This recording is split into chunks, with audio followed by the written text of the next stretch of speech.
أنفسنا ومن سيئات أعمالنا من يهده الله فلا مضل له ومن يضلل فلا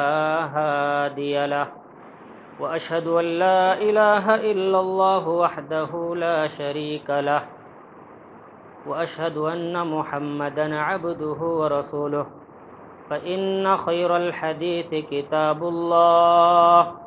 وخير الهدي هدي محمد صلى الله عليه وسلم وشر الأمور محدثاتها وكل محدثة بدعة وكل بدعة ضلالة وكل ضلالة في النار. أعوذ بالله من الشيطان الرجيم. بسم الله الرحمن الرحيم. يا أيها الذين آمنوا اتقوا الله حق تقاته ولا تموتن إلا وأنتم مسلمون. يا أيها الناس اتقوا ربكم الذي خلقكم من نفس واحدة وخلق منها زوجها وبث منهما رجالا كثيرا ونساء واتقوا الله الذي تساءلون به والأرحام إن الله كان عليكم رقيبا. يا أيها الذين آمنوا اتقوا الله وقولوا قولا سديدا يصلح لكم أعمالكم ويغفر لكم ذنوبكم ومن يطع الله ورسوله فقد فاز فوزا عظيما. قال الله تبارك وتعالى في القرآن المجيد: لقد كان لكم في رسول الله أسوة حسنة. تمام قسم کی تعریفات وحدہ لا شریک خالق کائنات مالک ارض و سما کے لیے ہے. لاکھوں کروڑوں درود و سلام ہو اس ہستی اقدس و مقدس پر جن کا نام نامی اسم گرامی محمد رسول اللہ صلی اللہ علیہ وسلم ہے. حاضرین خطبہ جمعہ کی مناسبت سے جس عنوان کا انتخاب کیا گیا ہے وہ ہے ہندوستانی مسلمانوں کے مسائل اور ان کا حل سیرت طیبہ کی روشنی میں. محترم حضرات، ملک کے حالات گردش ایام کے ساتھ ساتھ انتہائی تیزی کے ساتھ بدلتے ہوئے نظر آ رہے ہیں. یہ بات سچ ہے، ہندوستان کو آزاد کرنے کے لیے جنہوں نے سب سے زیادہ قربانیاں پیش کیں وہ مسلمان ہی ہیں. انہی کی قربانیوں کی وجہ سے آج ہندوستان آزاد ہے. انگریزوں کے خلاف سب سے پہلے جہاد کا فتویٰ صادر کرنے والے اہل حدیث عالم دین شاہ عبدالعزیز محدث دہلوی رحمۃ اللہ علیہ کی قربانیوں کو کون بھول سکتا ہے.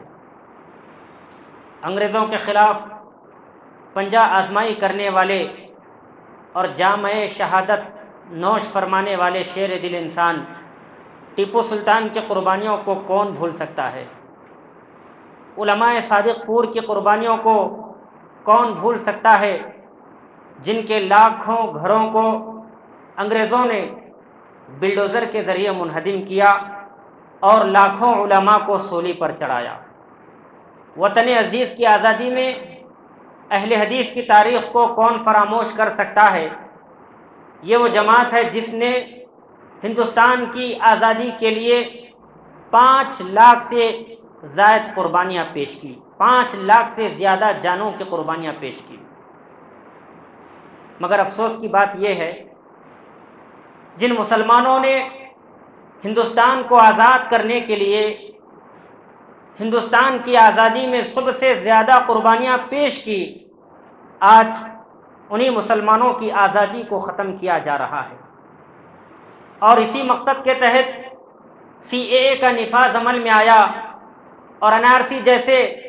خطرناک ظالمانہ قانون کو تشکیل دینے کی باتیں کی جا رہی ہیں۔ بابری مسجد کا فیصلہ بھی اس بات کا واضح ثبوت تھا کہ اب ملک میں اقلیتوں کو عدل و انصاف جیسے بنیادی حقوق سے محروم کر کے ملک کے آئین کی، ملک کے قانون کی، ملک کے دستور کی دھجیاں اڑائی جا رہی ہے۔ اور ہم یہ بات پہلے ہی سے جانتے ہیں، ہندوستان میں مسلمان پہلے ہی سے ناخواندگی کا شکار ہیں، تعلیم میں پیچھے ہیں، مزید ان کو تعلیمی حقوق سے محروم کرنے کے لیے حجاب کے خلاف پروپیگنڈا کیا جا رہا ہے۔ اسلامی مدارس پر دہشت گردی کا الزام لگا کر UP اور آسام کے کئی علاقوں میں مدارس اسلامیہ کو یا تو منہدم کیا جا رہا ہے یا بند کیا جا رہا ہے، اور اس پر مستزاد یہ کہ مسلم نوجوانوں پر دہشت گردی کا الزام لگا کر مسلم نوجوانوں کو پابند سلاسل کیا جا رہا ہے۔ مسلم نوجوانوں کا ایک ایسا طبقہ ہے اچھا خاصا جو جیلوں میں قید و بند کی صعوبتوں کو برداشت کر رہا ہے بلا کسی جرم کے، بنا کسی پریشانی، بنا کسی جرم کے۔ ملک کے یہ حالات، ظلم و ستم کی یہ داستانیں ایک طرف، تو دوسری طرف محمد رسول اللہ صلی اللہ علیہ وسلم کی سیرت طیبہ کو مسلسل داغدار کیا جا رہا ہے اور مسلمانوں کے جذبات کو ٹھیس پہنچایا جا رہا ہے۔ گو رکشا کے نام پر، لفظ جہاد کے نام پر ایک طرف مسلمانوں کا سر عام قتل کیا جا رہا ہے، تو وہیں دوسری طرف ہماری مسلم بہنوں کو عشق و معاشقہ کے نام پر ہندو بنا کر ان کا استحصال کیا جا رہا ہے، ان کا استعمال کیا جا رہا ہے۔ ملک میں ان لوگوں کے لیے کوئی ایسا قانون نظر نہیں آتا۔ محترم حضرات، ملک کے موجودہ حالات ہمیں ابتدا اسلام کی یاد دلاتے ہیں،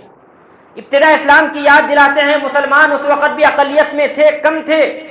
صحابہ اکرام پر اور محمد رسول اللہ صلی اللہ علیہ وسلم پر کفار مکہ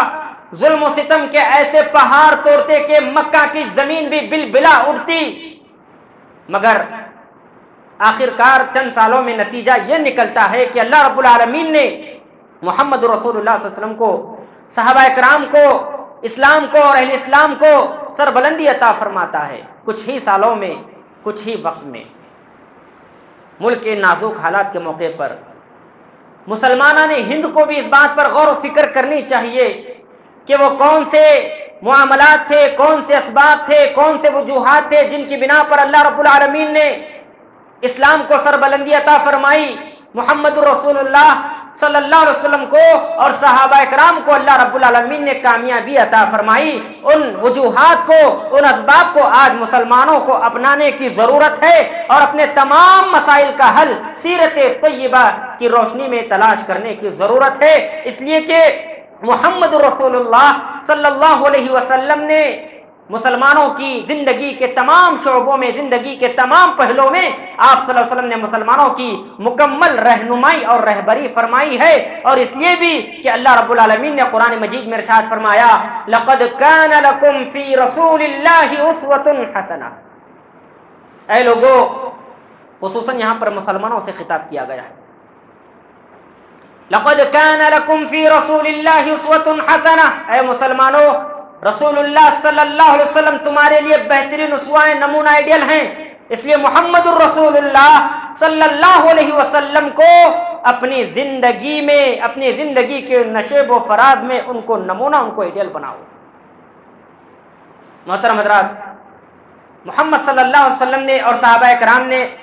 جن اسباب کو اختیار کر کے مکہ کی زمین پر جاہلیت کے زمانے میں کامیابی عطا کی یا کامیابی حاصل کی، وہ چند اسباب ہیں، میں آپ کے سامنے رفتہ رفتہ بیان کرنے کی کوشش کروں گا۔ سب سے پہلی چیز، مسلمانوں کو چاہیے وہ ہر حال میں توحید کو لازم پکڑے۔ مسلمانوں کو یہ بات سمجھ لینی چاہیے، ذہن میں نقش کر لینی چاہیے کہ اللہ رب العالمین نے مسلمانوں کو جو عزت و مقام، سربلندی عطا فرمائی ہے، اس کی سب سے بڑی وجہ نہ دولت ہے، نہ شہرت ہے، نہ منصب ہے، نہ مال ہے۔ اسلام اللہ رب العالمین نے مسلمانوں کو عزت عطا کرنے کی سب سے بڑی وجہ یہ توحید ہے، ایمان ہے، اسلام ہے۔ اللہ رب العالمین نے مسلمانوں کو دنیا میں آج جو عزت عطا فرمائی ہے اس کی سب سے بڑی وجہ توحید ہے، ایمان ہے، اسلام ہے۔ حضرت عمر بن خطاب رضی اللہ تعالیٰ عنہ نے بھی کہا تھا لَقَدْ كُنَّا أَذِلَّا فَأَعَزَّنَا اللَّهُ بِالْإِسْلَامِ فَإِذَا ابْتَغَيْنَا الْعِزَّةَ لِغَيْرِهِ فَأَذَلَّنَا اللَّهُ۔ عمر بن خطاب رضی اللہ تعالیٰ عنہ نے فرمایا تھا جب بیت المقدس کے لوگوں نے، عیسائیوں نے عمر بن خطاب رضی اللہ تعالیٰ عنہ سے کہا تھا کہ اے عمر اگر تم بیت المقدس کی طرف آ جاؤ گے تو ہم اس کی چابیاں تمہارے حوالے کر دیں گے۔ عمر بن خطاب رضی اللہ تعالیٰ بیت المقدس کو فتح کرنے کے لیے ایک غلام کے ساتھ اور ایک لاغر دبلا پتلا اونٹ لے کر نکل جاتے ہیں، اور ان کی حال یہ ہے ان کے جسم پر جو کپڑے زیب تن ہیں تقریباً اس میں 17 سے زیادہ پیون لگ چکے ہیں۔ اندازہ لگائیے 23 لاکھ مربع کلومیٹر کا حکمران خلیفہ جس کا نام سن کر قیصر و کسریٰ بھی کپ کپا جاتے ہیں، جس کے نام سے ان کے ایوانوں میں ہلچل مچ جاتی ہے، ان کے ایسے کپڑے ہیں ان کے کپڑوں پر 17 سے 18 پیون لگ چکے ہیں، اور وہ بیت المقدس کو فتح کرنے کے لیے مدینۃ المنورہ سے نکلے ہیں ملک شام کی طرف، بیت المقدس کی طرف۔ جب بیت المقدس کی سرحد عبور کرتے ہیں عیسائی مسلمان سارے کے سارا شہر ان کے استقبال کے لیے کھڑا ہے۔ عمر بن خطاب رضی اللہ تعالیٰ جیسے ہی بیت المقدس کی سرحد کو عبور کرتے ہیں تو لوگ سمجھتے ہیں کیا یہ عمر ہے جن کے کپڑوں پر 17 پیون لگ چکے ہیں۔ عبد الرحمن بن عوف رضی اللہ تعالیٰ آگے بڑھ کر عمر بن خطاب رضی اللہ تعالیٰ سے کہتے ہیں اے امیر المومنین کیا ہی بہتر ہوتا اگر آپ اچھے کپڑے زیب تن کر کے آتے، آپ اچھی پوشاک زیب تن کر کے آتے تاکہ دشمنوں کے دلوں میں آپ کا رعب، دبدبا، خوف، دہشت طاری ہو جاتی۔ عمر بن خطاب رضی اللہ تعالیٰ عبد الرحمن بن عوف سے کہتے ہیں اے عبد الرحمن بن عوف یہ بات تم نے کی، یاد رکھنا اگر یہ بات تمہارے علاوہ کوئی اور کہہ دیتا تو میں اس کو ایسی سزا دیتا وہ دنیا کے لیے نشان عبرت بن جاتا۔ عمر بن خطاب رضی اللہ تعالیٰ عنہ نے اس وقت توحید کی فضیلت، اسلام کی افادیت کا ذکر کرتے ہوئے کہا سن لو عبد الرحمن بن عوف لقد كنا اذلا فاعزنا الله بالاسلام فاذا ابتغينا العزة لغيره فاذلنا الله۔ میں خصوصاً نوجوانوں سے کہنا چاہتا ہوں اور صاحب ثروت کو کہنا چاہتا ہوں وہ عمر بن خطاب رضی اللہ تعالیٰ عنہ کے اس قول کو ذہن میں نقش کر لے اور زندگی کے ہر موڑ پر اس قول سے سبق لینے کی کوشش کریں۔ عمر بن خطاب رضی اللہ تعالیٰ عنہ نے عمر بن خطاب نے کہا تھا عبد الرحمن بن عوف سے سنو ہم ذلیل تھے، مجبور تھے، بے کس تھے، بے بس تھے، بے کس تھے، بے سہارا تھے، فَأَعَزَّنَا اللَّهُ بِالْإِسْلَامِ تو اللہ رب العالمین نے ہمیں اس اسلام کے ذریعے سے عزت عطا فرمائی، مقام عطا فرمایا۔ فَإِذَا ابْتَغَيْنَا الْعِزَّةَ لِغَيْرِهِ فَأَذَلَّنَا اللَّهُ اگر ہم اسلام کو چھوڑ کر، توحید کو چھوڑ کر، ایمان کو چھوڑ کر عزت کو دوسرے چیزوں میں اگر تلاش کرنے کی کوشش کریں گے فَأَذَلَّنَا اللَّهُ تو اللہ رب العالمین ہمیں پھر سے رسوا کرے گا، پھر سے ذلیل کرے گا۔ اس قول سے پتہ چلا کہ اللہ رب العالمین نے مسلمانوں کو دنیا میں جو عزت مقام عطا فرمایا ہے وہ صرف اور صرف اسلام ہے، ایمان ہے، توحید ہے۔ توحید کی وجہ سے ہی اللہ تعالیٰ نے مسلمانوں کو عزت و مقام عطا فرمایا ہے۔ آپ صلی اللہ علیہ وسلم نے اپنے ایک تاریخی خطبے میں انصار سے خطاب کر کے کہا تھا یا معشر الانصار الم اجدکم ضلالا فہداکم اللہ بی وعالة فاغناکم اللہ بی ومتفرقین فجمعکم اللہ بی۔ اے انصار کی جماعت مجھے یہ بتلاؤ کیا میں نے تمہیں اس حال میں نہیں پایا کہ تم گمراہ تھے؟ فہداکم اللہ بی تو اللہ تعالیٰ نے میرے ذریعے سے تمہیں ہدایت بخشی۔ وعالة کیا تم محتاج نہیں تھے، فقیر نہیں تھے؟ فَأَغْنَاكُمُ اللَّهُ بِي، تو اللہ تعالیٰ نے تمہیں میرے ذریعے سے غنی کر دیا، مالدار بنایا۔ وَمُتَفَرِّقِينَ فَجَمَعَكُمُ اللَّهُ بِي، اور تم جدا جدا تھے، تمہارے درمیان اختلاف تھا، انتشار تھا، تو اللہ رب العالمین نے میرے ذریعے سے تم کو ایک کر دیا، تمہیں اتحاد ملا دیا۔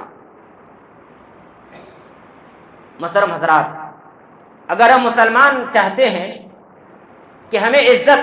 مقام و مرتبہ، سر بلندی عطا ہو، تو ہمارے لیے ضروری ہے کہ ہم شرک پرستی، بت پرستی، بدعات، محدثات و خرافات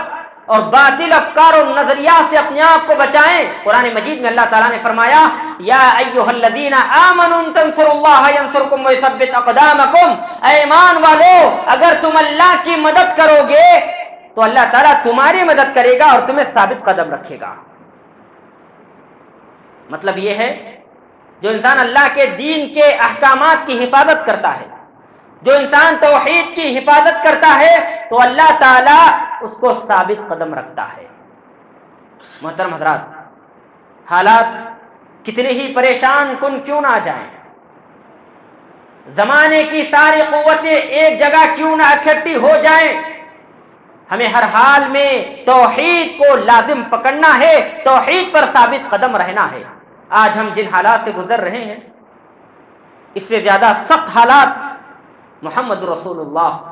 صلی اللہ علیہ وسلم کی زندگی میں اور صحابہ کرام کی زندگی میں آئے،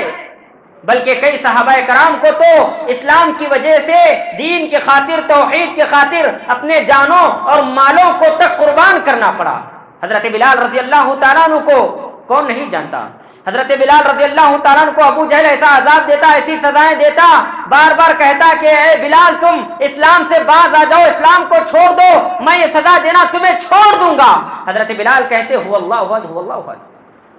عثمان غنی رضی اللہ تعالیٰ عنہ کو ان کا چچا چٹائی میں لپیٹ کر نیچے سے دھواں دیتا تاکہ اس سزا سے، اس عذاب سے وہ اسلام سے پلٹ آ جائیں، اسلام سے باز آ جائیں، مگر پھر بھی صحابہ کرام اسلام پر ثابت قدم رہتے، توحید پر ثابت قدم رہتے، اسلام کا سودا کبھی نہ کرتے، اپنے ایمان کا سودا نہیں کرتے۔ محمد رسول اللہ صلی اللہ علیہ وسلم کو بھی ستایا گیا، آپ صلی اللہ علیہ وسلم کو مارا گیا، ستایا گیا، آپ کے راہوں میں، راستوں میں کانٹے بچھائے گئے، آپ کی پیٹھ پر اجڑی ڈالی گئی، آپ کے گردن پر وزنی چیزیں ڈالی گئی، اور آپ کو طائف میں بچوں نے آپ پر سنگباری کی اور آپ کے دندان مبارک شہید کر دیے گئے، مگر پھر بھی محمد صلی اللہ علیہ وسلم اسلام پر ثابت قدم ہے۔ تو حالات کتنے ہی سخت کیوں نہ آئے، ہمیں چاہیے کہ ہم اسلام پر ثابت قدم رہیں، جس طرح صحابہ کرام اسلام پر ثابت قدم رہے، اسی طرح اسلام پر ثابت قدم رہنے کی کوشش کریں۔ مگر آج افسوس کا مقام ہے، ہندوستان میں آج مسلمانوں کی اکثر آبادی توحید سے بالکل نابلد ہے، نہ توحید کے ضابطے معلوم، نہ توحید کے اصول معلوم، نہ توحید کے مبادیات معلوم، نہ اللہ رب العالمین کی قدر معلوم۔ بھلا بتاؤ، جو قوم شرک میں ڈوبی ہوئی ہے، جو قوم کفر کے دلدل میں پھنسی ہوئی ہے، جو قوم توحید سے بالکل نہ آشنا ہے، بھلا اللہ تعالیٰ ایسے لوگوں کی مدد کیسے کرے گا؟ سیرت طیبہ سے ہمیں سب سے پہلا درس جو ملتا ہے وہ یہ ہے کہ انسان ہر حال میں ایک مسلمان توحید کو لازم پکڑے رہے۔ دوسری چیز، صبر و استقامت کا مظاہرہ کرتے ہوئے اپنے دعوتی مشن کو جاری رکھنا۔ ہندوستان کے موجودہ حالات کے تناظر میں مسلمان کبھی بھی جذبات سے اور جلد بازی سے کام نہ لیں، بلکہ پریشانی کے حالات میں نبی صلی اللہ علیہ وسلم کے حکم کے مطابق صبر کا مظاہرہ کرتے رہیں اور اپنے دعوتی مشن کو آگے بڑھاتے رہیں۔ محمد رسول اللہ صلی اللہ علیہ وسلم ابتداء اسلام میں جب صحابہ کرام پر ہونے والے مظالم کو اپنی آنکھوں سے دیکھتے تو آپ صلی اللہ علیہ وسلم تڑپ جاتے، کچھ کر بھی نہیں سکتے تھے، تو اللہ کے نبی صلی اللہ علیہ وسلم صحابہ کرام کو ایک ہی چیز کی تلقین کرتے، وہ صبر کی تلقین۔ ایک مرتبہ محمد صلی اللہ علیہ وسلم نے یاسر کے گھرانے والوں کو دی جانے والی سزا کا منظر اپنی آنکھوں سے دیکھا تو اللہ کے نبی صلی اللہ علیہ وسلم نے آل یاسر کو خطاب کر کے کہا صبرن یا آل یاسر فإن موعدکم الجنہ، اے یاسر کے گھرانے والوں تم صبر کرو، تمہارا ٹھکانہ جنت ہے۔ نبی صلی اللہ علیہ وسلم صبر کی وصیت کرتے، صبر کی تلقین کرتے، اور صحابہ کرام ان مظالم پر، ان عذاب پر، ان سزاؤں پر صبر کا مظاہرہ بھی کیا کرتے تھے۔ صبر کے ساتھ ساتھ آپ صلی اللہ علیہ وسلم نے سری دعوت کو جاری رکھا، اور آپ صلی اللہ علیہ وسلم نے اپنے اصحاب کو مختلف ٹولیوں میں بانٹ دیا جو آپ کے دعوتی مشن کو خفیہ طور پر آگے بڑھاتے رہے، اور خود محمد صلی اللہ علیہ وسلم بازاروں میں، میلوں میں اور دیگر مقامات پر لوگوں کے پاس جاتے اور ان کو اسلام کی طرف دعوت دیتے۔ جب موسم حج آتا تو آپ صلی اللہ علیہ وسلم باہر کے علاقوں سے آنے والے لوگوں کے پاس جاتے اور انہیں اسلام کی دعوت دیتے، اسلام کی طرف بلاتے، توحید کی افادیت ان کے سامنے بیان کرتے۔ اسی طرح دیکھتے دیکھتے ایک ایک کر کے لوگ اسلام میں داخل ہو گئے، اور مسلمانوں کی تعداد بڑھتی گئی۔ کچھ ہی دنوں میں کئی گھرانے، کئی خاندان اسلام میں داخل ہو گئے۔ بقول شاعر، میں اکیلا ہی چلا تھا جانب منزل مگر، میں اکیلا ہی چلا تھا جانب منزل مگر، لوگ ساتھ آتے گئے اور کارواں بنتا گیا۔ سیرت طیبہ سے دوسری بات ہمیں یہ معلوم ہوتی ہے، ملک کے حالات کے مطابق، یعنی ملک میں جو حالات ہیں اس حساب سے مسلمانوں کو چاہیے وہ صبر کا مظاہرہ کرتے ہوئے اپنا دعوتی مشن جاری رکھیں، اپنے دعوتی مشن کو آگے بڑھائیں۔ تیسری جو چیز ہے وہ ہے اخوت، محبت اور اتحاد و اتفاق کے ساتھ زندگی گزارنا۔ محترم حضرات، اخوت و محبت، اتحاد و اتفاق، بھائی چارہ، یہ قوم کی کامیابی کا راز ہے، اور اختلافات، بغض، حسد، دشمنی، عداوت، بغاوت، منافرت، یہ ہماری کمزوری کا بنیادی سبب ہے۔ قرآن مجید میں اللہ رب العالمین نے اتحاد و اتفاق کا حکم دیتے ہوئے اور انتشار سے بچنے کی تلقین کرتے ہوئے قرآن مجید میں اللہ نے فرمایا وَأَطِيعُوا اللَّهَ وَرَسُولَهُ وَلَا تَنَازَعُوا فَتَفْشَلُوا وَتَذْهَبَ رِيحُكُمْ وَاصْبِرُوا إِنَّ اللَّهَ مَعَ الصَّابِرِينَ۔ اے لوگو، اللہ اور اس کے رسول کی اطاعت کرو، وَلَا تَنَازَعُوا فَتَفْشَلُوا وَتَذْهَبَ رِيحُكُمْ، لڑائی جھگڑا مت کرو، فَتَفْشَلُوا وَتَذْهَبَ رِيحُكُمْ، ورنہ تمہاری ہوا اکھڑ جائے گی، وَاصْبِرُوا إِنَّ اللَّهَ مَعَ الصَّابِرِينَ، تم صبر کرو اس لیے کہ اللہ تعالیٰ صبر کرنے والوں کے ساتھ ہے۔ اس آیت کریمہ سے جہاں ہمیں یہ بات معلوم ہوتی ہے کہ ہمارے آپسی اختلافات ہی ہماری کمزوری کا ایک بنیادی سبب ہے، تو دوسری طرف اس آیت کریمہ سے ہمیں یہ بات معلوم ہوتی ہے کہ آپسی اتحاد و اتفاق اطیعوا اللہ و اطیعوا الرسول، یعنی اللہ اور اس کے رسول کی اطاعت کی بنیاد پر ہی قائم ہوگا۔ آج ہم مسلکی تعصب کی وجہ سے، اختلافات کی وجہ سے، حسد کی وجہ سے ہم دشمنیوں اور نفرتوں کا شکار ہو چکے ہیں، جبکہ محمد رسول اللہ صلی اللہ علیہ وسلم کی واضح تعلیمات ہمیں اتحاد و اتفاق، اخوت و محبت اور بھائی چارے کا حکم دیتی ہے۔ اللہ کے نبی صلی اللہ علیہ وسلم نے ارشاد فرمایا لا تحاسدوا ولا تناجسوا ولا تباغضوا ولا تدابروا ولا يبيع بعضكم على بيع بعض وكونوا عباد الله اخوانا المسلم اخو المسلم لا يظلمه ولا يخذله ولا يحقره التقوى ها هنا بحسب امرئ من الشر ان يحقر اخاه المسلم كل المسلم على المسلم حرام دمه وعرضه وماله رواه مسلم کتاب البر والصلة والآداب۔ اللہ کے نبی صلی اللہ علیہ وسلم نے فرمایا لوگوں تم آپس میں ایک دوسرے سے حسد نہ کرو، ولا تناجشوا، ایک دوسرے کو دھوکہ نہ دو، ولا تباغضوا، ایک دوسرے سے بغض نہ رکھو، ولا تدابروا، ایک دوسرے کو پیٹ نہ دکھاؤ، ولا يبيع بعضكم على بيع بعض، ایک مسلمان بھائی کے سودے پر دوسرا مسلمان بھائی سودا نہ کرے، وَكُونُوا عِبَادَ اللَّهِ اخْوَانًا، اے مسلمان بھائیو اللہ کے بندو تم سب ایک بن جاؤ، بھائی بھائی بن جاؤ، المسلم اخو المسلم، مسلمان مسلمان کا بھائی ہے، وہ اس پر نہ ظلم کرے، نہ اسے ذلیل کرے، نہ اسے حقیر جانے۔ التقوی ہا ہونا، اللہ کے نبی صلی اللہ علیہ وسلم نے 3 مرتبہ یہ کہا اپنے سینے کی طرف اشارہ کرتے ہوئے، التقوی ہا ہونا، تقوی یہاں دل پر ہے۔ اس کے بعد اللہ کے نبی نے فرمایا بحسب امرئ من الشر ان يحقر اخاه المسلم، آدمی کے لیے برا ہونے کے لیے یہی کافی ہے کہ وہ اپنے مسلمان بھائی کو حقیر جانے۔ اس کے بعد اللہ کے نبی نے فرمایا کل المسلم علی المسلم حرام دمه وماله وعرضه، ایک مسلمان کا دوسرے مسلمان پر خون حرام ہے، اس کی عزت حرام ہے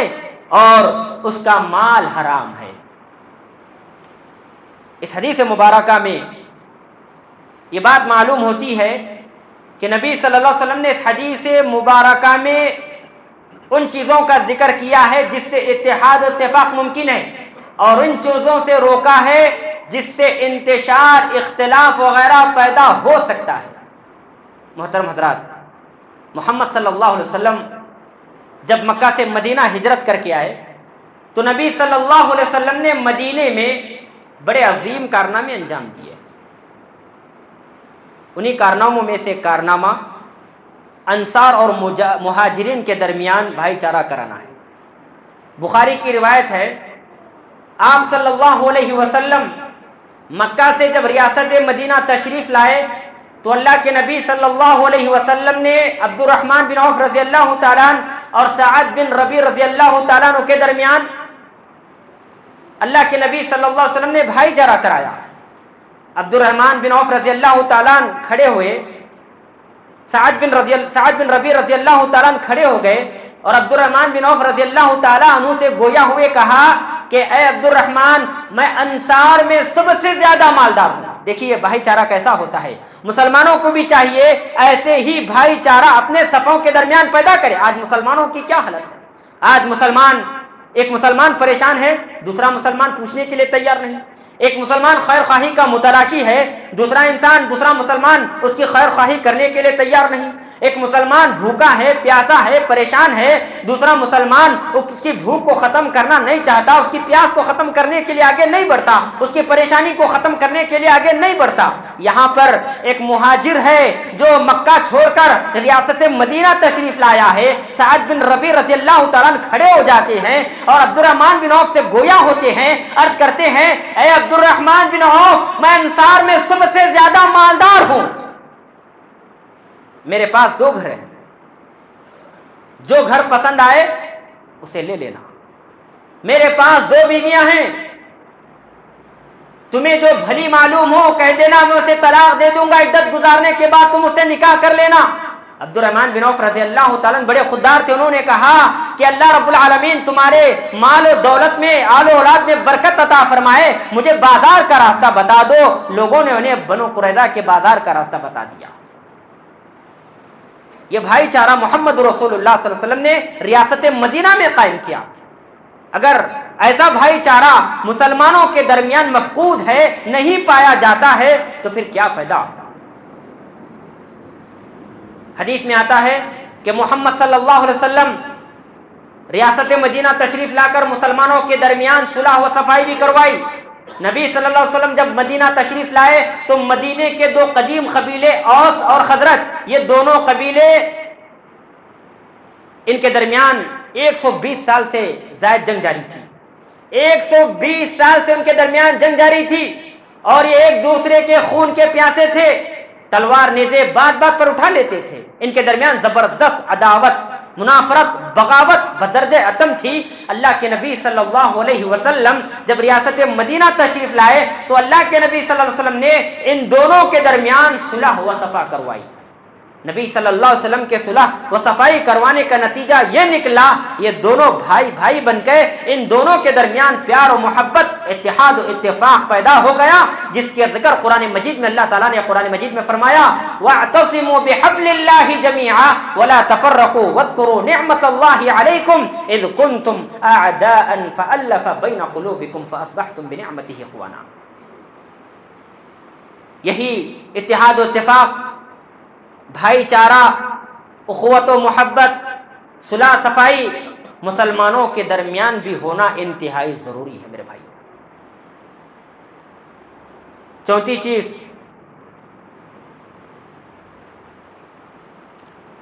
اہل وطن کے ساتھ رواداری کا معاملہ کرنا۔ محترم حضرات، ہم جس ملک میں رہ رہے ہیں ہم اقلیت میں ہیں اور مسلمان اکثریت میں ہیں، ہندو اکثریت میں ہے، غیر مسلم اکثریت میں ہے، مسلمان اقلیت میں ہے۔ مسلمانوں کو ملک کے موجودہ حالات کے تناظر میں چاہیے کہ وہ اہل وطن کے ساتھ یعنی غیر مسلموں کے ساتھ رواداری کا معاملہ کرے۔ اسلام کی خصوصیات میں سے ایک اہم خصوصیت یہ ہے کہ اسلام مسلمانوں کو دوسرے مذاہب کے ماننے والوں کے ساتھ رواداری کا معاملہ برتنے کا حکم دیتا ہے۔ آپ صلی اللہ علیہ وسلم کی آپ زندگی پڑھیے، آپ صلی اللہ علیہ وسلم کی سیرت سے ہمیں ایک بات بھی یہ نہیں ملتی کہ آپ صلی اللہ علیہ وسلم نے کسی کو مسلمان بنانے کے لیے مجبور کیا ہو۔ لا اکراہ فی الدین، دین میں کوئی زبردستی نہیں ہے۔ ایک اور مقام پر اللہ تعالیٰ نے قرآن مجید میں فرمایا وَلَا تَسُبُّوا الَّذِينَ يَدْعُونَ مِن دُونِ اللَّهِ فَيَسُبُّوا اللَّهَ عَدْوًا بِغَيْرِ علم۔ اے مسلمانوں، اے ایمان والو، اے لوگو، تم غیر اللہ کو گالی نہ دو۔ فَيَسُبُّوا اللَّهَ عَدْوًا بِغَيْرِ علم، ورنہ لوگ علم نہ ہونے کے بنا پر اللہ تعالیٰ کو گالی دیں گے۔ تو اللہ رب العالمین نے سب سے پہلے غیر اللہ کو گالی دینے سے ہی روکا۔ یہ رواداری کی ایک قسم ہے۔ اور محمد صلی اللہ علیہ وسلم نے کسی بھی کافر کو، کسی ذمی کو قتل کرنے کو بڑا جرم قرار دیا ہے۔ اللہ کے نبی صلی اللہ علیہ وسلم نے فرمایا من قتل معاہدا لم یرح رائحۃ الجنہ،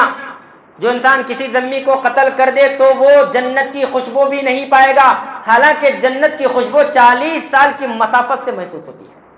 اس کے علاوہ نبی صلی اللہ علیہ وسلم جب ریاست مدینہ تشریف لائے تو آپ صلی اللہ علیہ وسلم نے رواداری کا اعلیٰ ثبوت فراہم کرتے ہوئے کیا کیا؟ نبی صلی اللہ علیہ وسلم جب ریاست مدینہ تشریف لائے تو اللہ کے نبی صلی اللہ علیہ وسلم نے یہودیوں کے ساتھ ایک معاہدہ کیا جسے میثاق مدینہ کے نام سے جانا جاتا ہے۔ اللہ کے نبی صلی اللہ علیہ وسلم نے مدینے کی فضا کو پرامن بنانے کے لیے، مدینے کی فضا کو اچھی بنانے کے لیے اللہ کے نبی صلی اللہ علیہ وسلم نے یہودیوں کے ساتھ مل کر ایک میثاق، ایک معاہدہ طے کیا جسے لوگ آج میثاق مدینہ کے نام سے جانتے ہیں۔ اس کے علاوہ آپ صلی اللہ علیہ وسلم نے رواداری کا معاملہ برتتے ہوئے ریاست مدینہ سے، ریاست مدینہ کے اطراف و اکناف میں جو بادشاہت یا جو سلطنتیں ٹکڑیوں میں قائم تھی، اللہ کے نبی صلی اللہ علیہ وسلم ان بادشاہوں کے پاس تحفے اور تحائف بھی بھیجتے اور بادشاہوں کی جانب سے آنے والے تحفے اور تحائف کو قبول بھی کر لیتے۔ یہ رواداری کی اعلیٰ مثال ہے۔ تو مسلمانوں کو چاہیے سیرت طیبہ کی روشنی میں مسئلہ تلاش کرتے ہوئے، اپنے مسائل رکھ کر حل تلاش کرتے ہوئے، ملک کے موجودہ حالات کے تناظر میں مسلمانوں کو بھی چاہیے کہ وہ غیر مسلموں کے ساتھ، اہل وطن کے ساتھ گالی گلوچ کا مظاہرہ نہ کریں، بلکہ ان کے ساتھ رواداری کا